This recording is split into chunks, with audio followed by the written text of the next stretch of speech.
Au Giardino, Jack comprend pourquoi Lee se prenait pour le père de Luna. Mais il ne comprend pas pourquoi Lee blâmerait sa sœur. Poppy souligne qu'elle aussi avait ses manières extravagantes. Mais Jack connaît Poppy et il est impossible qu'elle ait trahi Lee en couchant avec lui. Elle ne trahirait jamais sa sœur. Poppy détourne le regard. Jack dit que Poppy a été une sœur formidable et que maintenant que Lee a surmonté sa croyance irrationnelle selon laquelle Poppy l'a trompé avec Jack, Lee fera tout son possible pour se racheter. Jack dit que Poppy est restée silencieuse.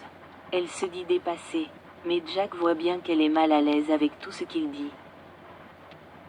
Il pense qu'elle devrait s'attribuer le mérite de toute l'aide qu'elle a apportée à sa famille lorsque Finn se préparait à entrer à l'université. Il n'aurait pas pu s'en sortir sans elle.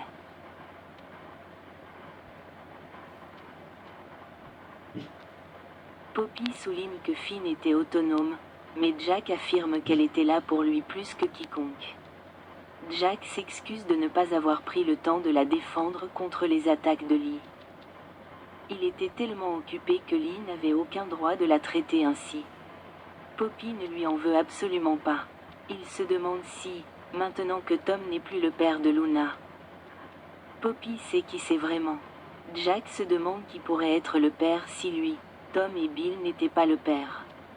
Il sait qu'elle était aventureuse à l'époque. Mais elle doit bien en avoir une idée.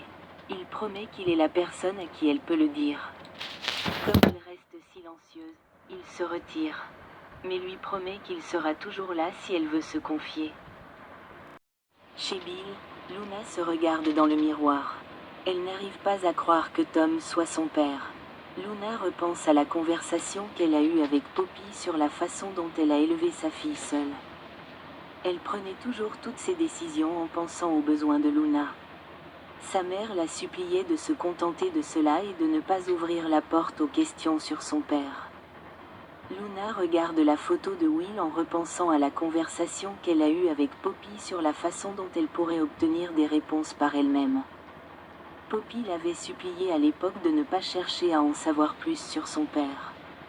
Malgré toutes les pressions de Luna, Poppy refusait d'en parler, même lorsque Luna lui demandait s'il s'agissait d'un sombre secret de famille.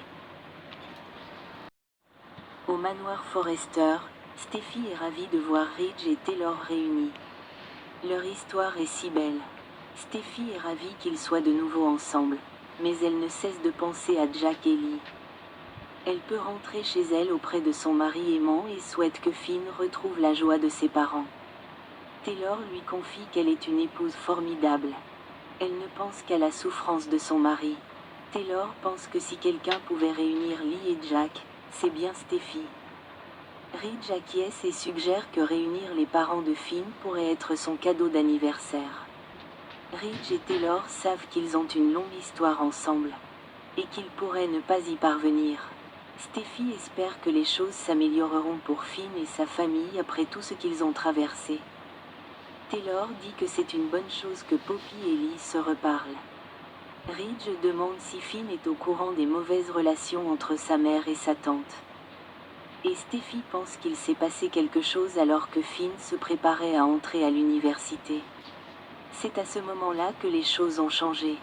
Steffi dit qu'elle devrait probablement abandonner son espoir de voir Lee et Jack se remettre ensemble, mais qu'elle souhaite simplement le bonheur de Finn.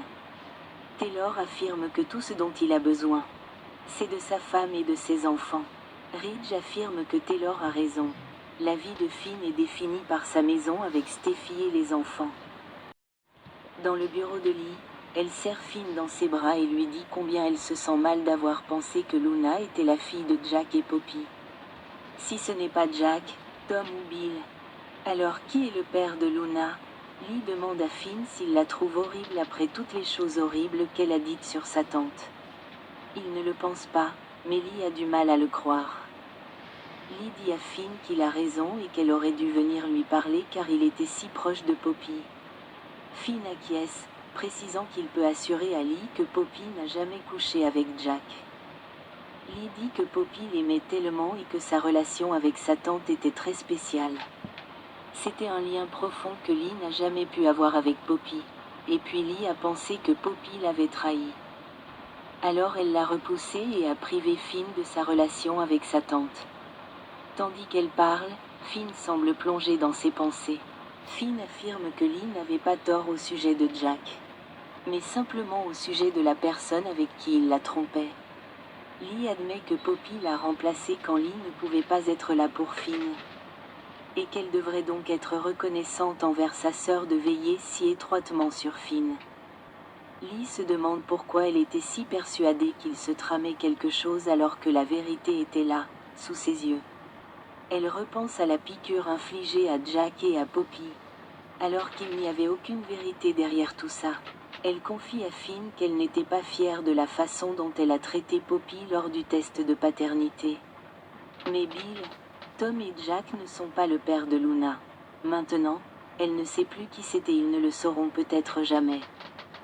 Finn suggère que le test du foie de Tom était un faux négatif et qu'elle devrait retenter l'expérience, mais Lee affirme que c'était concluant. Lee est appelé chez un patient, laissant Finn réfléchir à la conversation avec sa mère. Plus il y pense, plus il s'agite.